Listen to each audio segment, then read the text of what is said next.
여러분 반갑습니다. 김덕기입니다. 자, 이번 시간에는요, 101번부터 출발해 보겠습니다. 사회과학의 패러다임에 관한 설명으로 옳지 않은 거는 패러다임 나왔네요. 패러다임 중에서도 체크 포인트 할 건 포스트 모더니즘입니다. 포스트 모더니즘, 자유주의, 개방주의, 버라이어티 쇼라고 생각하시면 됩니다. 그래서 다양주의 이런 걸 포스트 모더니즘이라고 합니다.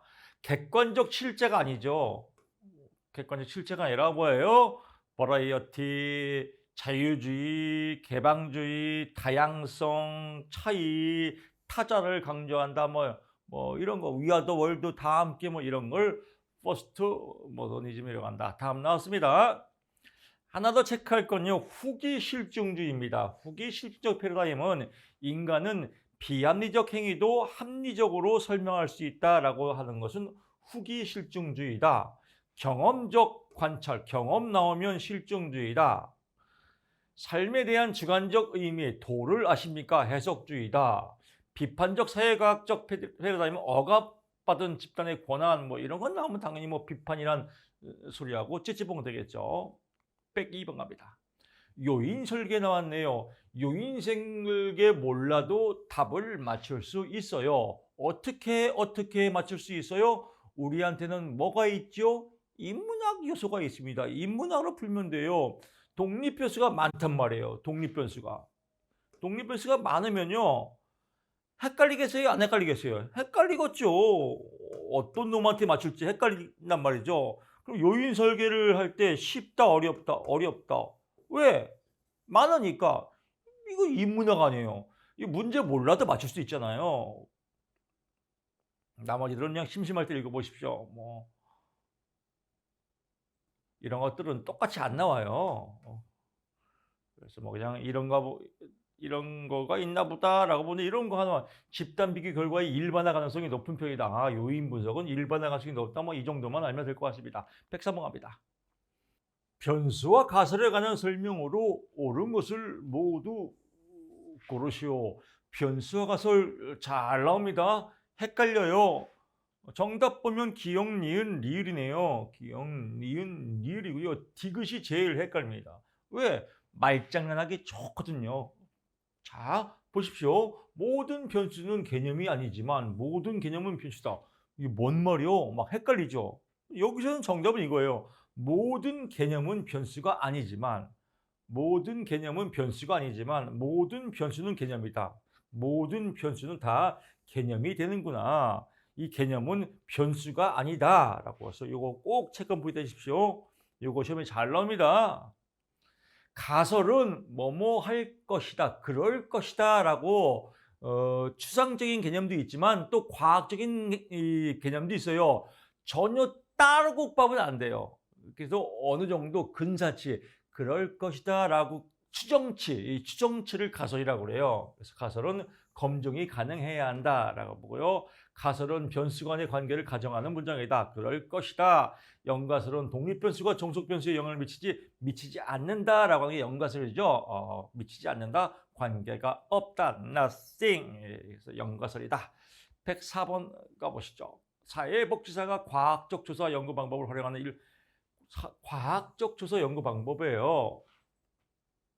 과학적 조사 연구 방법을 활용하는 상황이 아니란 말이죠. 새로운 통계적 분석 기법을 개발할 때 이 과학조사 방법을 활용하는 일반적 상황이 아닌데 주어가 뭐예요? 주어가 중요해요. 여기서는 주어가 사회복지사가 그러니까 사회복지사의 업무예요. 사회복지사 클라이언트 상담하고 또 여러 가지 또 업무하기 바빠요. 새로운 통계적 기법을 개발할 시간 없습니다. 개발할 시간도 없고 소발할 시간도 없어요. 개발 소발할 시간 없다. 왜? 바빠요. 그래서 통계적 분석 기법을 개발할 때는 이거는 필요 없다. 이거는 통계 분석가가 해야죠. 그래서 나머지 볼 거 없습니다. 답을 찾는 여행이에요. 답 찾으면 이런 것들은 다 그냥 뭐요 스키다시예요. 자꾸 이런 걸 분석하는 사람 있다 없다 있어요. 성격 바로 고쳐야 돼요. 언제? here and now 지금 즉시 고쳐야 됩니다. 그냥 얘만 찾는 이런 유형들이 나오면요 얘만 찾으면 돼요. 그래서 이런 것들은 그냥 쑥 한번 읽어보면 된다. 105번 갑니다. 쿤 나왔네요. 쿤 하면 뭐가 떠올라야 돼요? 쿤, 혁명, 혁신. 그럼 답 나왔죠. 과학은 지식의 누적에 의해서 점진적으로 웃기지 마라. 혁신적으로, 혁신, 혁명. 나왔잖아요. 쉽죠. 답 찾았죠. 나머지는 다 읽으면 뭐 쉬운 문제입니다. 106번 갑니다. 사회복지조사의 연구 문제에 관한 설명으로 옳은 것을 모두 그러시오. 연구 문제에 관한 보통 이런 거 나오면 대부분이 모두 해당된다가 많습니다. 연구 문제는 연구자의 관심이나 의문의 대상을 포함한다. 뭐 다 그렇죠. 조금 조심할 거는 연구 문제가 변수 간의 관계를 예측할 필요는 없다. 왜 연구 문제니까 변수 간의 관계를 연구 문제에 대해서 생각하는 거니까요. 그래서 예측을 하여야 한다 뭐 이렇게 나올 수도 있습니다. 예측할 필요는 없다. 그래서 체크 포인트 해두시고요. 107번 갑니다. 사회과학의 연구윤리, 이건 뭐 상식이죠. 연구윤리에서 이건 점수 주려고 나오는 겁니다.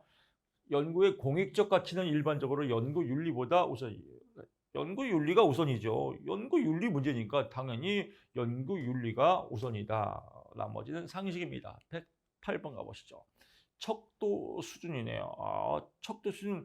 이런 거 나오면 또 골 때리게 또 어렵게 느껴지죠. 이 골 때리는 그녀들 축구 보십시오. 너무 열심히 하면 골 때려져요. 즐기면 됩니다. 즐기는 사람이 이기는 거예요. 이것도 즐기세요. 쉽죠. 연령은 비율 척도다. 우리 많이 했죠. 연령은 비율 척도. 온도는 등간 척도. IQ는 등간 척도. 이런 거 많이 했잖아요. 연령 나왔으니까 비율 척도니까 모든 척도 중에서 분석이 나와. 당연하지. 1번에 답이 나왔네. 그럼 나머지 읽을 필요가 없죠. 진짜 시험이라면 얼마나 쉬워요.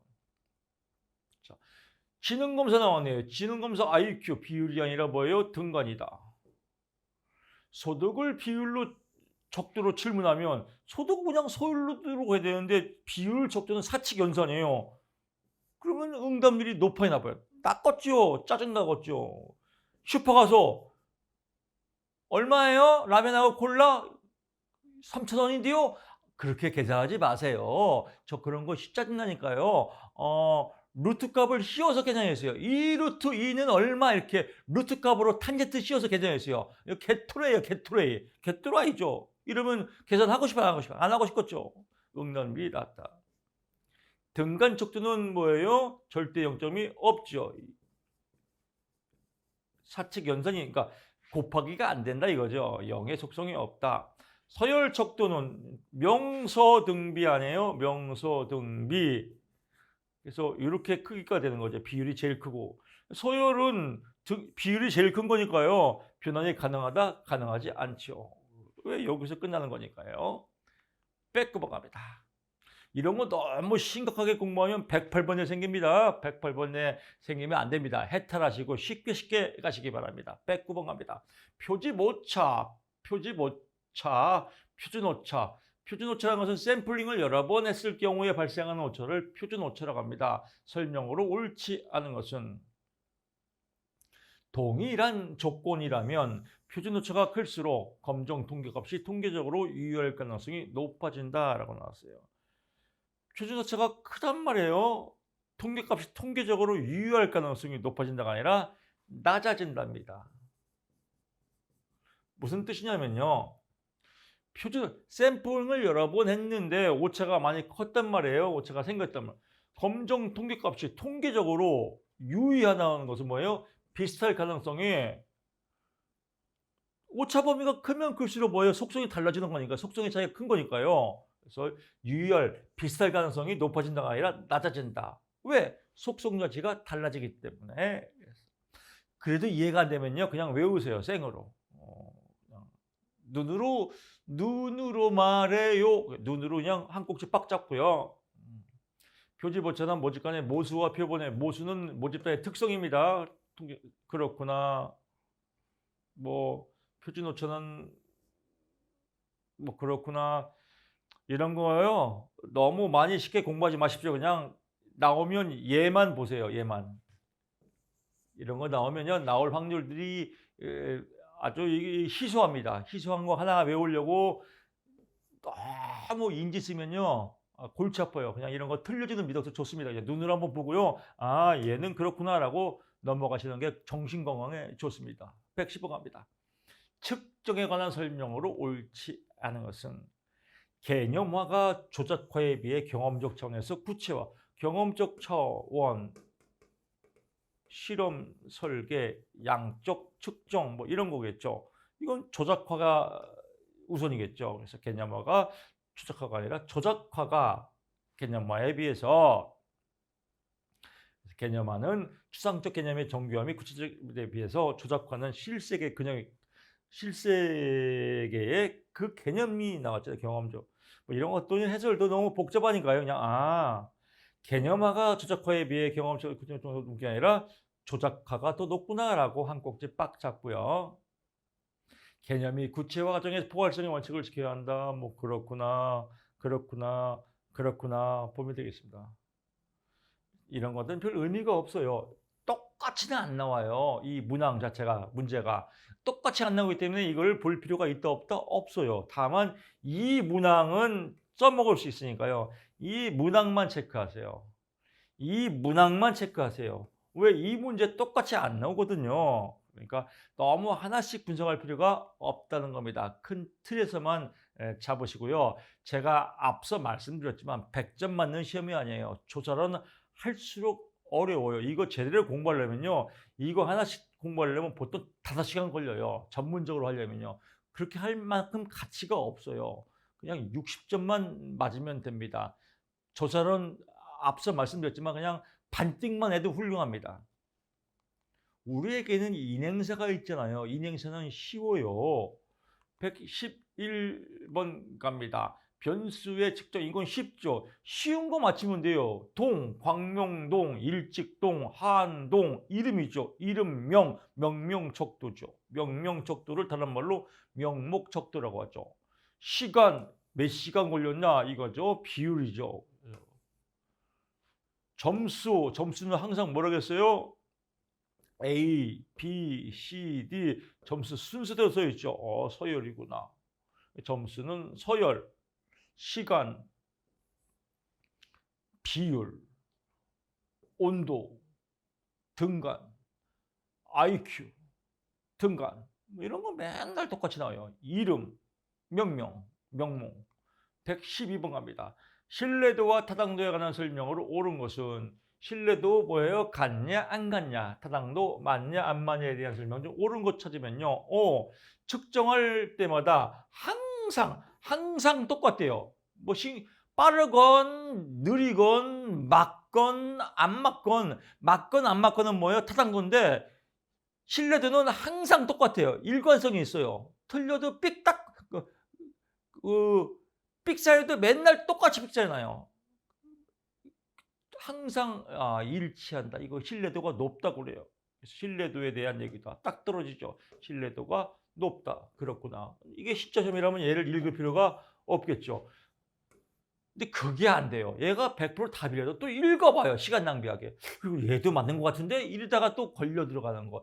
이런 거 하면 안 돼요. 여러분 시험 보는 요령도 중요해요. 첫째, 답이 나왔으면 체크하고 나머지는 읽을 필요도 없다. 믿음 천국 불신종. 믿어야 합격이고 믿어야 행복입니다. 자꾸 옆댕이들이 날 좀 바라봐 꼬시거든요. 이 꼬시는 거에 넘어가면 아니 되옵니다. 그래서 답 나오고요. 첫 번째 답이 정답일 확률이 큽니다. 왜? 첫 느낌이 답이거든요. 두 번째는요. 아리까리한 게 꼭 있습니다. 날 좀 바라봐. 그래서 넌 안 봐 하고 버려야 됩니다. 첫 느낌이 답이다.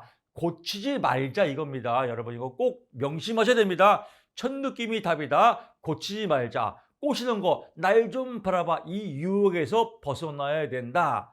빨리 답 체크하자. 너무 깊이 생각하지 말자. 꼭 지켜주시고요. 다만 문제를 잘못 읽었을 경우 이럴 경우는 고치고요. 나머지 아리까리 할 때는 첫 느낌이 답이다. 고치지 말자.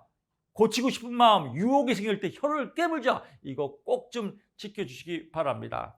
측정 도구의 신뢰도가 높으면 타당도도 높아질 수도 있고 낮아질 수도 있고 왔다리 갔다리 합니다. 측정 도구를 동일 응답자에게 반복 적용했을 때 일관된 결과가 나면 타당도가 높다. 신뢰도가 높죠. 동일한 변수를 측정할 때 신뢰도가 타당도를 높이기 위해서는 관련 문항수를 줄인다가 아니라 늘리는 겁니다. 타당도를 검사하기 위해서 복수 양식법을 활용한 것은 타당도가 아니라 신뢰도입니다.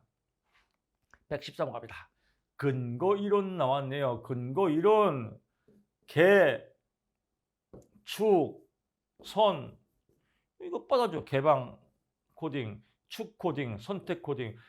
개방 코딩 나오면 뭐예요? 뭐 개념화, 범주화를 준비한다. 축 코딩, 범주화를 세분화시킨다. 선택 코딩, 정교화시킨다. 그 단어만 찾으면 돼요. 오, 정규화 나왔네요. 그럼 답이 뭐예요? 선택 코딩, 찌찌뽕. 너무 쉽죠. 114번 갑니다. 측정 항목들이 적절한 내용을 담고 있는가에 대한 이론에 비춰 경험적 적절한 내용을 담고 있는가, 적절한 내용인가, 이건 뭐예요? 타당한가, 안 타당한가, 타당도를 보는 겁니다. 그럼 타당도가 답이겠죠.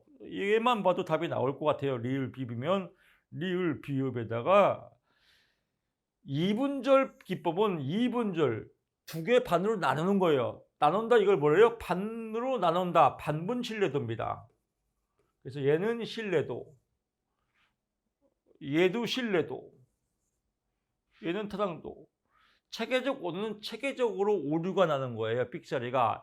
이게 안 타당한 겁니다. 그런데 뭐 이건 약간 헷갈리는데 그냥 타당도라고 외우세요. 무작위는 무작위적으로 안 맞는 거예요. 이건 뭐예요? 신뢰도죠. 그래서 이렇게 체크 포인트 해주시고요. 115번으로 넘어가 보실게요. 설문지 작성에 관한 설명 중 옳은 것은 설문지 신뢰도 측정을 위해서 짝으로 된 문항은 가급적 떨어지게 배치한다. 이거 어마무시하게 많이 나왔죠? 맨날 나온 문항 또 나옵니다. 짝으로 된 것은 서로 가급적 떨어지게 배치한다. 딱 떨어지고요. 개방형 질문은 응답률을 높이기 위해서 주로 설문지 앞부분에 배치한다. 개방형 질문은 yes, no는 앞부분이 아니라 뒷부분입니다. 수반형의 질문이 많을수록 응답률이 높아진다가 아니라 낮아진다는 겁니다. 명확한 응답을 얻기 위해서 이중 질문은 사용한다, 사용하지 않는 겁니다. 문항은 응답자의 특성과 무관한 게 아닙니다. 관련 있게 하는 겁니다. 116번 가보시죠. 대인 면접에 비해 우편 설문이 갖는 장점은 우편 설문, 뭐 돈 조금 들죠. 뭐 우표가 얼마 안 하잖아요. 그래서 비용이 절감된다. 딱 떨어지고요. 나머지는 대인 면접에 대한 설명입니다. 117번 가보시죠. 관찰법에 관한 설명 중 옳지 않은 것. 서베이에 비해, 서베이는 뭐예요? 서베이는 검사자가 있고요. 검사자가 피검자에게 뭐 이런 뭐 질문이나 면접을 통해서 이렇게 뭐 설문지 이런 걸 조사하는 거, 설문지 뭐 이런 내용들을 조사해서 자료 찾는 걸 서베이라고 합니다. 서베이에 비해서 자료의 계량화가 쉽다. 그래서 관찰법입니다. 쉬운 게 아니라 계량화, 면접법은 어렵습니다. 그래서 관찰법은 일반화 가능성에 문제가 있고 결과의 계량화가 쉽지 않다. 일반화 가능성이 낮기 때문에 계량화가 쉽지 않다. 무엇이 관찰법이, 그래서 요거 한 꼭지 빡 잡으시면 될 것 같습니다. 나머지들은 뭐 볼 거 없어요. 118번 갑니다. 지난 20년 동안 A신문사의 사회명 기사를 자료로 노인에 대한 인식변화를 알아보기 위해서 진행한 연구에 대한 설명으로 옳은 것을 모두 고르시오라고 했습니다. 기역, 니은, 디귿이네요. 리을이 없네요. 이 연구에서는 양적 분석 방법을 사용할 수 없다. 그래서 사용할 수가 왜 없을까요? 있겠죠. 사용할 수 없다가 아니라 있다. 여기도 뭐요? 단위화한다, 많다, 더 줄인다. 다 좋은 건데 얘만 없대요. 그러니까 얘는 삑사리구나 라고 보고요. 범주 항목들은 신문기사 자료로부터 도출된다. 뭐 다 그런 내용이죠. 주제보다 단어를 기록하는 단위로 했다고. 뭐 그렇구나. 이 문제 똑같이 안 나오니까요. 그냥 이런 양식만 체크하고 넘어가면 됩니다. 119번 갑니다. 집단조사 방법에 관한 설명으로 옳은 것은 집단 네트워크 구조 분석에는 관계형 변수를 주로 사용한다. 그래서 네트워크니까 당연히 관계형이죠. 네트워크를 왜 네트워크라고 그래요? 관계를 이어가니까요. 그래서 이건 뭐 국어 문제, 인문학 상식이죠. 초등학교 2학년 문제입니다. 1번 초점 집단의 조사에서는 집단 역학, 역학은 집단 역동성입니다. 역동성에 관한 것으로 분석 대상이 될 수 없다가 아니라 있다. 델타의 기법은 우편조사죠. 전문가를 통한 우편, 대면 집단 상호작용을 중요시한다. 대면 집단이 아니라 우편. 델타의 기법은 일반인이 아니라 전문가. 그래서 전문가 우편 나오죠. 네트워크 분석은 조직 간 전달 체계 분석에 부적절하다. 적절하니까 네트워크 아니겠습니까? 아주 쉬운 문제입니다. 120번 갑니다. 패널 조사에 관한 설명 중 옳지 않은 것. 이것도 아주 쉽습니다. 패널 조사. 패널 조건화라는 건 뭐냐면요. 패널 조건화 현상으로 연구 결과의 정확성이 높아질 수 있다. 이제 패널 조사는 뭐예요? 오랫동안 질적 연구를 통해서 계속 연구하는 거죠. 그런데 이 대상이 좀 컸어요. 또 조사가 지루해요. 그래서 좀 짜증나요. 그래서 속성이 변화가 생겼네요. 그래서 만약에 짜장면 좋아한다. 나중에 가다가 나 짜장면 싫어졌어요.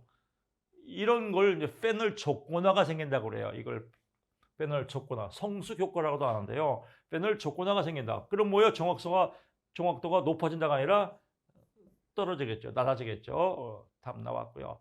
동일 대상을 반복적으로 하는 게 패널 조사다. 조사 대상자의 추적 관리 비용이 많이 든다. 그렇죠. 오랫동안 몇 년 동안 관리해야 되니까요. 독립표시 시간적 우선순위. 그렇죠. 여기서부터 짜장면 먹었으니까 여기까지 짜장면 쭉 이어가야 되니까 우선적으로 확보가 있어서 내적 타당도가 높을 수 있다.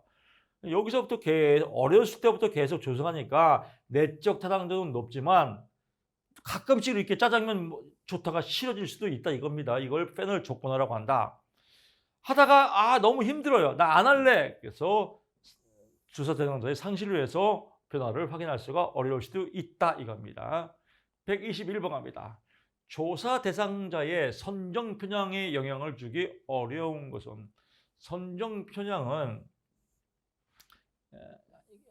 한쪽으로 편향을 쏠리는 겁니다. 그래서 측정의 정확성과 쏠리더라도 정확하게 틀릴 수 있겠죠. 정확하게 틀릴 수 있겠죠. 왜? 쏠렸으니까. 그래서 측정의 정확성은 선정 편향 영향을 주기 어렵다. 어차피 쏠리는 거니까요. 그래서 정확하게 쏠리든 안 정확하게 쏠리든 정확성과는 관계가 없다. 뭐 이렇게 보시면 될 것 같습니다. 122번 갑니다. 신뢰 수준에 관한 설명으로 옳은 것을 모두 그렇지요. 모두 다 옳으네요. 그래서 이것도 그냥 눈으로 앞면으로 사진 찍듯이요. 착각 스캔 뜨시기 바랍니다. 99% 신뢰도는 1% 유의순을 사용한다. 뭐 그렇겠죠. 99% 1% 100% 딱 맞추니까요.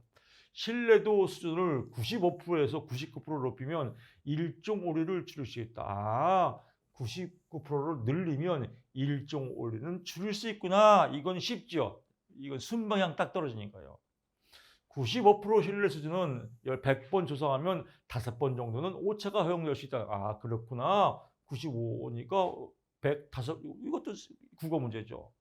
99% 신뢰 수준에서 모집단의 평균값이 신뢰 구간 내에 존재한다면 그것을 99% 확신할 수 있구나. 99, 99 숫자가 딱 떨어졌죠. 95, 5, 99, 1종, 99, 1 딱 떨어지고요. 요거는 나올 수 있습니다. 다시 문제를 활용할 수 있습니다. 이 문항은요. 95%에서 95% 신뢰 수준은 100번 조사하면 5번 정도 이거죠. 이거 신뢰 수준을 95%에서 99%로 높이면 일종 오류를 줄일 수 있다. 이종 오류가 아니라 뭐예요? 일종 오류다. 이거 한 번 더 확인하시고요. 123번 갑니다. 초중고등학생의 학목들을 조사하기 위해서 모집단을 차지하는 비율에 맞춰 조사 대상들을 표집하고자 한다. 이때 적절하게 사용할 수 있는 비확률 표집은 모집단에서 차지하는 비율에 맞춰 이게 포인트입니다. 이걸 빨리 찾아내야 돼. 비율에 맞춰를 다른 말로 보면 비율대로 할당한다 이겁니다. 비율에 맞춰는 비율대로 할당한다. 그래서 할당 표집이다. 비율 나오면 비율대로 할당했구나. 그래서 비율 나오면 할당이다. 그래서 비율 할당 지수법 포인트만 잡으시고요. 124번으로 갑니다. 혼합 연구 방법론에 관한 설명으로 옳은 것은 혼합 연구는 질적, 양적 같이 보는 겁니다. 말 그대로요. 질적 연구 결과와 양적 연구 결과는 일치해야 한다. 일치할 수도 있고 안 할 수도 있다. 이 봐도 그냥 삑사리죠. 양적 연구와 질적 연구에 대한 전문적 지식이 모두 필요하다. 당연합니다. 연구에 대한 양적인 연구와 질적 연구의 상대적 비중이 상이한다가 아니라 상이할 수 있다. 뭐뭐 할 수 있다. 그럴 것이다. 이런 것이 다 답입니다. 일치할 수도 있고 안 할 수도 있다. 일치해야 한다는 must는 대부분이 답이 아닙니다. 질적 연구의 결과를 기반으로 양적 연구를 시작할 수 있다. 상충되는 패러다임을 수용할 수 있어야 한다. 그래서 정답 1번입니다. 125번 갑니다. 단일 사례 설계에 관한 설명으로 옳지 않은 것은 단일 사례 설계 연구 대상과 개입 방법은 여러 개가 될 수 없다가 아니라 있다죠. 그래서 단일 사례 설계 기초서 만들고 개입하고 프로그램 돌리고 이런 거가 단일 설계죠. 기초선 국면과 개입 국면이 있다. 그렇죠. 조사 연구 과정과 실천 과정의 통합이 그렇죠. 그렇죠. 연구 대상 기초선도 한 명이 아니라 몇 명 할 수 있죠. 기초선 만들고 여기도 기초선 만들고 여기도 기초선 만들고 하나의 주제로 여러 명의 대상을 만들 수 있다. 될 수 없다가 아니라 있다. 126번 갑니다. 실증주의 나왔네요. 실증주의 나오면 뭐하고 대비돼요? 해석주의와 대비되겠죠. 해석주의. 옳지 않은 것은 사회적 행동을 행위자의 입장에서 행위자의 입장 나오면 해석주의입니다. 해석주의. 도를 아십니까? 길거리 가다 도를 아십니까? 이 새끼가 아주 주체가 되는 거예요. 도를. 이런 놈들이 따라가면 안 돼요. 그래서 행위자 입장에서 이해한다. 그래서 도를 아십니까? 해석주의는 해석주의 행위자 입장이다. 이 문장 잘 나옵니다. 나머지는 실증주의입니다. 실증. 예측할 수 있다. 구분한다. 일반화 가성이 있다. 지식으로 간정한다. 다 실증주의에 대한 얘기입니다. 117번 합니다. 인과관계를 성립하기 위한 요건에 해당하는 것은 이것도 국어 문제입니다. 독립변수와 종속변수 간의 호의적 관계는 호의적 관계는 뭐하러 실험해요? 인과관계를 할 필요가 없겠죠. 디귿은 아니다. 독립변수가 종립변수 시간적 당연하죠. 독립이 있고 시간이 있죠. 독립변수와 종속변수가 일정한 방식으로 같이 변화해야 한다. 그렇죠. 독립이 있고 종속이 있고 여기에 대한 외생변수가 있고 여기에 조절변수가 있고 대부분 이런 흐름이죠. 패턴이. 118번 합니다. 외적 타당도와 내적 타당도에 관한 설명 중 옳지 않은 것은 내적 타당도가 높으면 외적 타당도 또한 높다. 이런 거 또한 반드시 항상 뭐뭐만 이런 건 대부분 삑사입니다. 외적 타당도 높을 수도 있고 낮을 수도 있다. 그래서 이런 패턴 보시면요. 답 찾기 쉬울 겁니다. 사전검사의 실시가 내적 타당도에 부정적 영향을 미칠 수 있다. 그렇구나. 외적 타당도를 높이는 중요한 전략 중 하나는 연구를 반복적으로 그렇구나. 119번 갑니다. 사회복지사의 근무지역에 따른 직업 만족도 차이라는 연구에서 제목으로 알 수 없는 것은 사회복지사의 근무지역에 따른 근무지역이 독립변수고 직업 만족도가 종속 변수겠네요. 독립 점수 나오고요. 분석 사이 나왔고요. 측정 수준 나왔고요. 차이니까요. 통계별 수 없죠? 130번 갑니다. 다음은 무엇에 관한 설명인가요? 그래서 A 연구소는 정치적 보수성을 판단하고 쭉 나옵니다. 11개 점수가 나옵니다. 11개 나왔고요. 그 다음에요. 가중치가 나왔네요. 11개 점수 나오고요. 가중치 나오면요. 서스톤 척도입니다. 서스톤 가물치를 좋아하는구나. 몇 개, 11개를 좋아하는구나. 그냥 아무 말 대잔치 막 외우면 돼요. 저도 그냥 즉석에서 하는 겁니다. 서스톤은 가물치를 좋아하는구나. 몇 개, 11개, 서스톤. 가물치 먹었더니 아이고 쓰네. 아유 써라 서스톤. 그래서 기억하시면 될 것 같습니다. 131번으로 가보시죠.